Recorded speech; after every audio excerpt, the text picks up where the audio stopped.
Hello friends, welcome to my channel S two Education, जहां पर आपको डेली करंट अफेयर्स से रिलेटेड क्वेश्चन आंसर कराए जाते हैं जो आपके आने वाले एग्जाम में आपकी बहुत ज़्यादा हेल्प करती है। तो चलिए वीडियो को स्टार्ट करते हैं। उससे पहले अगर आपने हमारे चैनल को सब्सक्राइब नहीं किया है तो प्लीज़ चैनल को सब्सक्राइब कर लीजिए और इस वीडियो को ज़्यादा से ज़्यादा लोगों के पास शेयर कर दीजिए। तो चलिए चलते हैं फर्स्ट क्वेश्चन की तरफ। निम्न में से कौन से देश की क्रिकेट टीम भारत को पीछे छोड़कर सबसे ज्यादा वनडे मैच 428 मैच हारने वाली दुनिया की पहली टीम बन गई है? श्रीलंका, इंग्लैंड, पाकिस्तान या ऑस्ट्रेलिया? बताइए इसका राइट आंसर क्या होगा। इसका राइट आंसर होगा श्रीलंका। तो चलिए चलते हैं इसके बारे में डिटेल में पढ़ते हैं। तो कुछ श्रीलंका जो हमारी टीम थी ये वनडे इंटरनेशनल क्रिकेट में सबसे ज़्यादा मुकाबले हारने वाली टीम बन गई है। इस मामले में श्रीलंका ने अपने पड़ोसी देश भारत को पीछे छोड़ दिया है। इस सीरीज में पहले तक सबसे ज़्यादा वनडे मैच हारने में भारतीय टीम शीर्ष पर थी, लेकिन लगातार 2 मैच हारने के बाद श्रीलंका टीम टॉप पर आ गई है। श्रीलंका ने इंग्लैंड के खिलाफ 428वां मैच हारकर इस तरह श्रीलंका वनडे क्रिकेट में सबसे ज़्यादा मैच हारने वाला देश बन गया है। तो चलिए सेकंड क्वेश्चन की तरफ चलते हैं। निम्न में से किस देश ने 29 जून 2021 को तमिलनाडु के कूडनकुलम में 5वीं परमाणु ऊर्जा इकाई का निर्माण शुरू किया? जापान ने, रूस ने, नेपाल ने या बांग्लादेश ने? बताइए इसका राइट आंसर क्या होगा। इसका राइट आंसर होगा रूस। एक्सप्लेन में देखते हैं। रूस ने 29 जून 2021 को तमिलनाडु के कुडनकुलम में 5वीं परमाणु ऊर्जा इकाई का निर्माण शुरू किया है। यह विकास दोनों देशों के बीच द्विपक्षीय संबंधों में एक महत्वपूर्ण कदम है। रोसाटॉम एक रूसी कंपनी है। किडनकुलम संयंत्र के निर्माण में प्रौद्योगिकी प्रदान कर रही है। इस संयंत्र में 6 इकाइयां हैं, जिसमें से प्रत्येक में 1000 मेगावाट उत्पादन क्षमता है। कुडनकुलम परमाणु ऊर्जा संयंत्र KKNNPP परमाणु ऊर्जा संयंत्र भारत की सबसे बड़ी परमाणु शक्ति है। रूस और भारत का ये काम भारत की अर्थव्यवस्था को, भारत की सेना को, भारत की शक्ति को मजबूत करेगा। तो चलिए नेक्स्ट क्वेश्चन की तरफ चलते हैं। विश्व स्वास्थ्य संगठन द्वारा हाल ही में किस देश को मलेरिया मुक्त प्रमाणित किया गया है? नेपाल को, पाकिस्तान को, चीन को या बांग्लादेश को? तो बताइए इसका राइट आंसर क्या होगा। इसका राइट आंसर होगा चीन। वो कैसे, देखते हैं। मलेरिया को मिटाने के लिए 70 साल के प्रयास के बाद 30 जून 2021 को विश्व स्वास्थ्य संगठन द्वारा चीन को मलेरिया मुक्त प्रमाणित किया गया। चीन ने 1940 के दशक में सालाना मलेरिया के 30 मिलियन मामले दर्ज किए थे, लेकिन लगातार 4 वर्ष तक कोई स्वदेशी मामला सामने नहीं आया है। जिन राष्ट्रों ने मलेरिया के कम से कम लगातार 3 वर्ष में शून्य स्वदेशी मामलों को हासिल किया है, वे मलेरिया मुक्त स्थिति के WHO प्रमाणीकरण के लिए आवेदन कर सकते हैं। अब बात करें यहाँ पर, तो देखिए साइबर सुरक्षा सूचकांक मतलब कि साइबर सिक्योरिटी इंडेक्स 2020 में भारत को किस स्थान पर रखा गया है? 10वें स्थान पर, 12वें स्थान पर, 15वें स्थान पर या 16वें स्थान पर? तो साइबर सिक्योरिटी में देखा जाए तो भारत 10वें स्थान पर आता है। तो इसके बारे में भी डिटेल से पढ़ते हैं। हाल ही में भारत अंतर्राष्ट्रीय सूचकांक संघ के वैश्विक साइबर सुरक्षा सूचकांक मतलब ग्लोबल साइबर सिक्योरिटी इंडेक्स 2020 में 37 स्थान की बढ़त के साथ 10वें स्थान पर पहुंच गया है। मतलब कि 2020 में जहां पर वो 37वें स्थान पर था, आज वो 10वें स्थान पर है। इस सूची में अमेरिका शीर्ष पर रहा। इसके बाद यूके, यूनाइटेड किंगडम और सऊदी अरब एक साथ दूसरे स्थान पर रहे। भारत के विश्व साइबर सुरक्षा सूचकांक ग्लोबल साइबर सिक्योरिटी इंडेक्स 2020 में 10वें स्थान पर पहुंचने के बाद इन्होंने 100 अंक में से 97.5 अंक प्राप्त किए, तब जाकर ये 10वें स्थान पर पहुंचे हैं सिक्योरिटी के मामले में। तो चलिए, अच्छी बात है। तो चलिए चलते हैं नेक्स्ट क्वेश्चन की तरफ। ग्लोब स्टार्टअप इकोसिस्टम इंडेक्स में भारत को निम्न में से कौन सा स्थान प्राप्त हुआ है? 15वां स्थान, 21वां स्थान, 19वां स्थान या 20वां स्थान? तो इसका राइट आंसर होगा 20वां स्थान।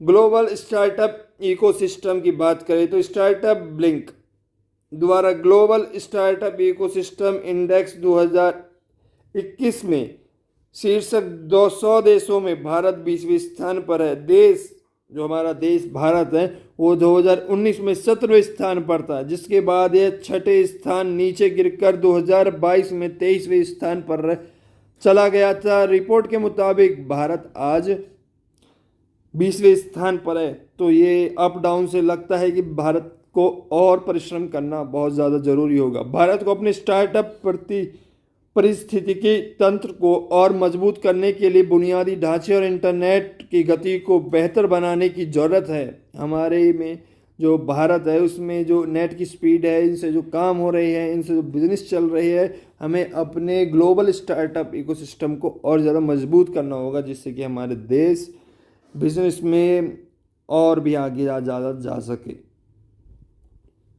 ग्लोबल स्टार्टअप इकोसिस्टम रैंकिंग की बात करें तो वो आप यहाँ पर देख रहे हो, जो अभी बताया था मैंने कि 20वें स्थान पर है। तो सबसे फर्स्ट नंबर पर आता है यूएस, सेकंड पे यूके, फिर इजराइल, फिर कनाडा, फिर जर्मनी, स्विट्जरलैंड, स्वीडन या फिर चाइना, फिर स्विट्जरलैंड, ऑस्ट्रेलिया, सिंगापुर। जैसे जैसे आप नीचे आओगे तो लास्ट में आपको 20वें नंबर पर इंडिया मिलता है। तो इंडिया की भी यहाँ पर डिटेल दी गई है, इंडिया में कौन सा क्या हो रहा है। न्यू दिल्ली इंडिया में 1 है, मुंबई इंडिया में 6 पॉइंट मिले हुए हैं, बेंगलोर में इंडिया की बात करें तो 4 है। तो इस तरीके से आप देख सकते हो कौन सी सिटी में कितना काम हो रहा है, किस तरीके से प्रगति हो रही है। चलिए नेक्स्ट की तरफ चलते हैं। भारतीय वायुसेना के नए उप प्रमुख के रूप में निम्न में से किसे नियुक्त किया गया है? राहुल अग्निहोत्री, विवेक राम चौधरी, राकेश सचदेवा, अनिल कुमार सिंह को। तो इसका राइट आंसर क्या होगा? इसका राइट आंसर होगा विवेक राम चौधरी। तो यहाँ पर एक्सप्रेस में लिखते हैं एयर मार्शल विवेक राम चौधरी ने ये 1 जुलाई 2021 को भारतीय वायुसेना के नए उप प्रमुख वाइस चीफ का पदभार ग्रहण किया। उन्होंने एयर मार्शल हरजीत सिंह अरोड़ा की जगह ली। इससे पहले उन्हें वायुसेना के मुख्यालय पर गार्ड ऑफ ऑनर्स दिया गया था। अभी तक एयर मार्शल चौधरी वायुसेना की पश्चिमी वायु कमान WAC के कमांड इन चीफ के रूप में कार्य कर रहे थे। इस कमान के पास संवेदनशील लद्दाख क्षेत्र के साथ साथ उत्तर भारत के अन्य हिस्से में देश के वायु क्षेत्र की सुरक्षा की जिम्मेदारी थी। मतलब उत्तर क्षेत्र की बात करें तो वहाँ पर जो वायु की जिम्मेदारी थी, वायु क्षेत्र की भी जिम्मेदारी थी, वो इनके पास थी। तो चलिए चलते हैं नेक्स्ट की तरफ। National high speed rail corporation limited के नए प्रबंध निदेशक के रूप में निम्न में से किसे नियुक्त किया गया है? राहुल सचदेवा को, मोहन कुमार को, सतीश अग्निहोत्री को या कमलेश लुल्ला को? तो इसका राइट आंसर क्या होगा? इसका राइट आंसर होगा सतीश अग्निहोत्री। तो यहां पर देखते हैं एक्सप्लेन में, रिटायर्ड अधिकारी सतीश अग्निहोत्री को national high speed rail corporation limited NHSRCL का नया MD नियुक्त किया गया है। सतीश अग्निहोत्री को 3 साल के लिए यह जिम्मेदारी सौंपी गई है।